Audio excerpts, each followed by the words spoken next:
नासरीन दादू में सरगाणी बिरादरी के माण्हुनि बाईपास बंद करे मेहड़ ऐं राधण पुलिस खिलाफ एहतजाजी मुज़ाहिरो कयो।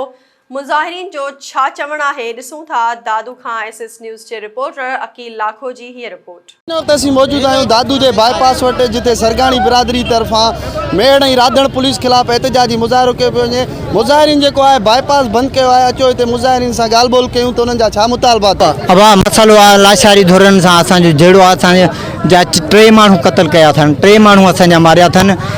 चौथों ॾींहुं आहे असां चौथों ॾींहुं 2 माण्हू हुकूमत कुछ भी न कयो, DSP कुछ न कयो, SHO कुछ न कयो, पैसा खाई। किथां जाओ? असां घारे जा ॻोठ घारो। थाने ते विया होगा, FIR वगैरह कराई असीं, FIR कराई असीं, वियासीं। हुननि चयो क़ुरान ते हथ रखी।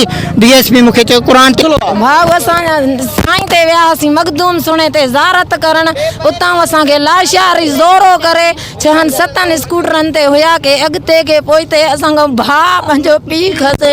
सॼी दुनिया ॾिसे भई वेझे उन्हनि खे अचण न ॾिनो। असांजा उते ॾाढो कुठा अथऊं। असांखे उहे ज़ारत बावजूद ॿारनि सां गॾु हुया, फैमिली सां उन्हनि खे क़त्ल कयो आहे। 6 ॾींहं गुज़रण बावजूद DSP उन्हनि खां गरी रिश्वत वठी असांखे कूड़ा दिलासा ॾींदो रहियो आहे। अॼु रेट थो कयां, सुभाणे थो कयां। ज़ारत करण विया, उते असांजो माना पीउ ऐं भाउ खसे हथनि सां मारियो अथनि। अॼु 6 ॾींहं थी विया, असांजी अदालत न थी आहे, पुलिस न चढ़ी आहे। असांजी हर मिल्कियत खाधी आहे। असांजी सरकार हुकूमत अदालत करे असांजी दादू बाईपास में मुज़ाहिरो कंदड़ मुज़ाहिरीन जेके सरगानी बिरादरी जे माण्हुनि जो जेको आहे उन्हनि जूं तव्हां ॻाल्हि ॿोल ॿुधी।